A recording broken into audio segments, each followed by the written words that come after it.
Here is a video that nobody asked for and nobody needs except the few people who care about purchasing cheapo plastic ball vases. Well, boy do I have a presentation for you, because apparently I own a lot of ball vases. To be short about this, if you're wondering about purchasing the Murphy's Magic Apprentice Magic Ball Vase, that's this one. I do recommend it, but I recommend others too. If that's all you wanted, you just stop the video now. But the easiest way for me to go about explaining all of this is to start from the beginning. When I was in first grade, that was when I first learned about the secret of the ball vase. Someone at school had one and they showed it to me. And then a few years later, I went to Chuck E. Cheese and I got this one, and I was so excited to have my own. You know, little ball, take it out. But there was one problem with the first ball vase I ever owned.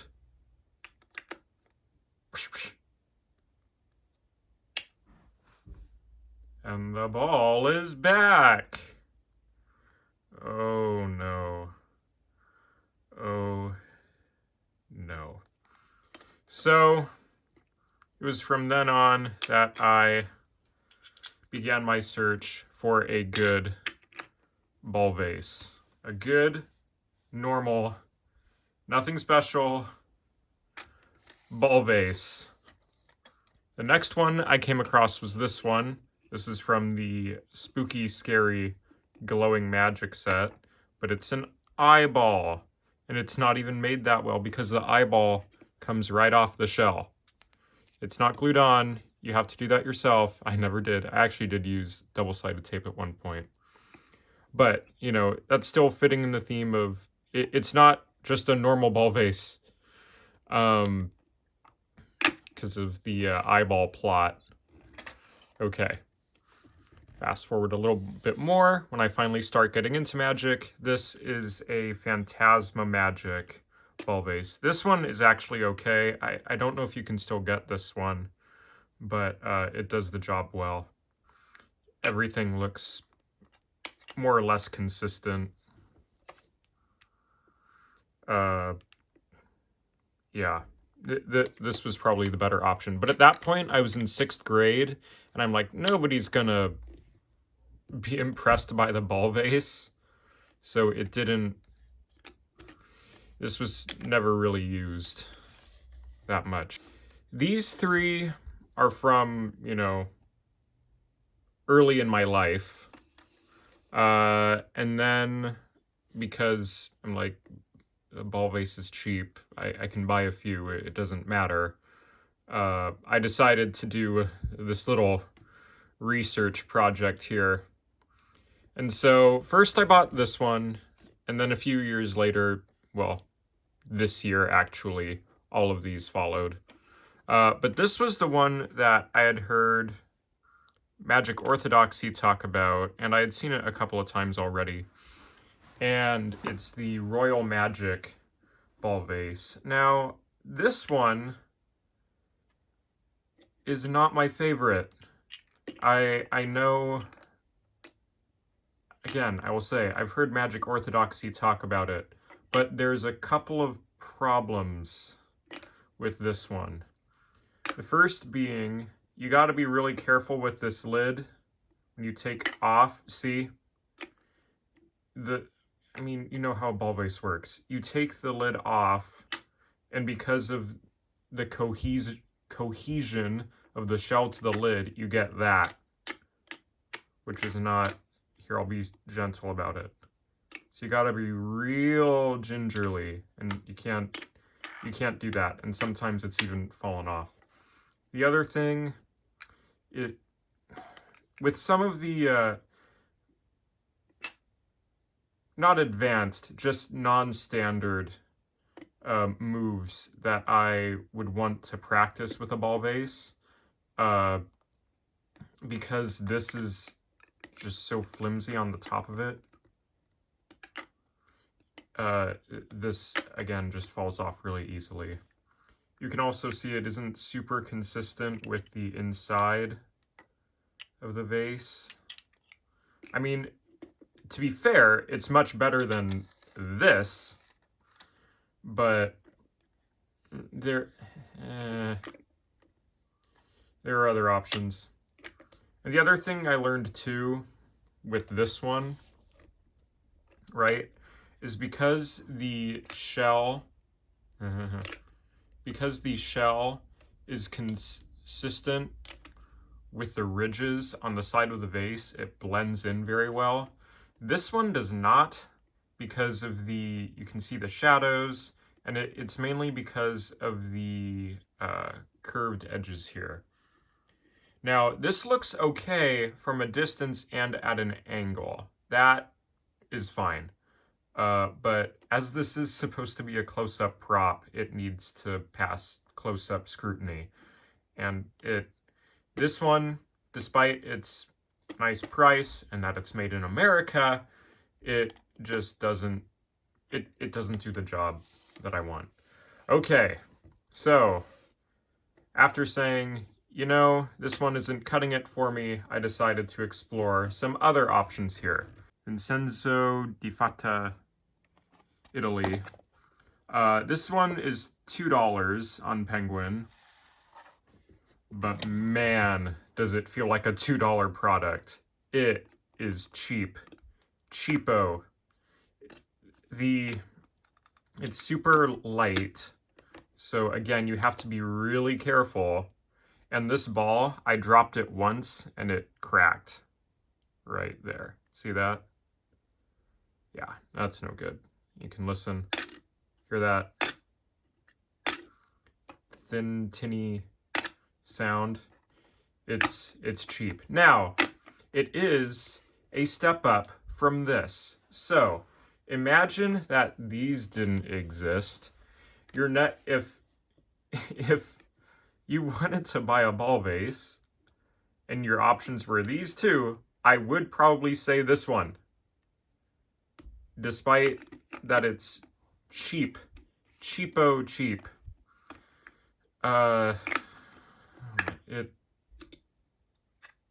It works. It's not great, but it works. It's a step up from this. It's a step up from this. It's a step up from this. And it's a bit bigger than this. The smaller ones are better for close-up anyway, or at least children, because you can palm this off nice and easily, right? But the big vases I mean, this is bigger than $50, which is what I'm comfortable finger palming. So it's a bit much. So a bigger ball vase is more for a stand-up scenario, standing up at a distance rather than up close. Anyway, that's just a aside. This was all you could buy at one point, you know, easily. And then Murphy's Magic comes along and brings out the Apprentice Magic ball vase, which looks identical. However, this one, $8.95. This one's $2. This one is probably the one that you're going to want to get now. Yes, this one is cheaper if you don't have a lot of money, but save your money. You can do it. You can get this one if you want. The ball, of course, is more durable. You're not going to worry about dropping this. This is a heavier plastic than this, so it's not going to fall over as easily. Actually, these you shouldn't have a problem falling over. But I'm not worried about dropping this one as I would be with this one. The $2 one comes with video and paper instructions. The Murphy's Magic one does not. It also doesn't go that too crazy with the teaching, which, you know, you can take it or leave it. It's a ball vase. You'll learn other things and mess around with it later. This one is going to be the easiest one to source because you can buy it on Penguin or any Murphy's Magic dealer. These other ones, I personally like a little more than this one. Specifically, these. These are made by Empire Magic, Loftus International. And again, it's a heavy plastic. This one, now granted, if I were to complain about something, it would be the shell for this one because they did a horrible job on the glue. Look at that. No. So that, if I can fix that someday, that'd be great. But it's a heavier plastic, a little more durable. But you can't find this one. And like I said, with the ridges, how it's all consistent ridges.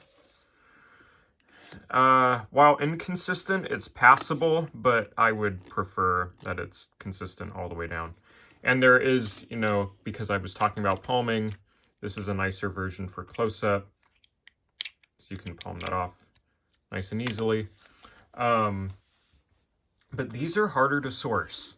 You can get them sometimes on Amazon, but not a lot of places carry Empire Magic Tricks. It's more if you walked into just a random toy shop, and, you know, that toy shop may have bought Magic Tricks wholesale or from a dealer, and Loftus would be one of those wholesalers, so they would have this one in stock. But you're probably not going to walk into a random old town toy shop anytime soon.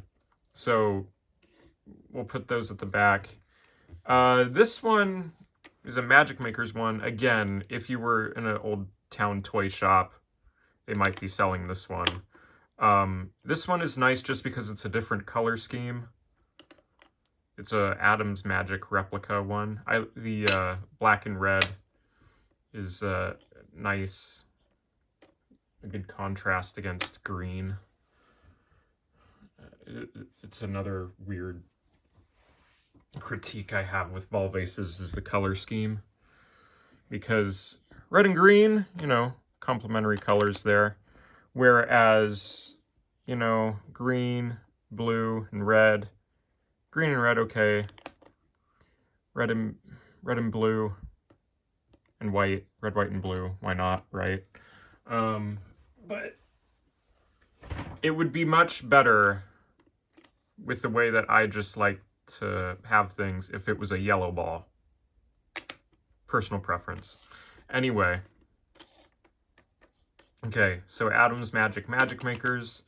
This one, again, because I like the color scheme of black and red, I can't source this one. It was like London Magic Works or something. This one, also, it's pretty cheap. I mean, the base comes off a lot. I can glue it at some point, right? But I think the black is what's helping it somehow, just because it hides shadows better. I don't know. I don't even use any of these. It's just it's been a long time to try and go from this to something that's a little bit better. Just a little. But more than likely, if you're shopping on Penguin, you're going to see this one. You're going to see this one. The Vincenzo di Fata ball vase. I'm not saying that correctly despite being Italian. And the Royal Magic one. And I would personally just choose the Apprentice Magic ball vase from your favorite Murphy's Magic dealer. Or if you can find them, probably go for these and get both of them. This is something I really couldn't say in the original video because not enough time had passed. But I really wanted to recommend this ball vase as well as the entire Apprentice Magic line. But now that I've seen some of the products that have come out for it, I'm just not as pleased with the direction they've taken with those products. So I don't really want to endorse the Apprentice Magic line. Now you could still buy this, of course. I don't care. I have put this one away. Let me explain it like this. I want to teach a magic class to some kids. I think even though this is arguably the one that is better made, it's a little more money, and I know I can teach them to use this one. And this one, made in America, made in China. I think I can't really say if tricks like this should be made anymore. So it's kind of neat that this one is still around and made by the same company. It's more, it has, I guess, more historical importance to be getting this one than this one. So take that for what you will. But, you know, they're both nice. Thank you for watching. I hope that was helpful, and I will see you next time if my ball vase collection grows.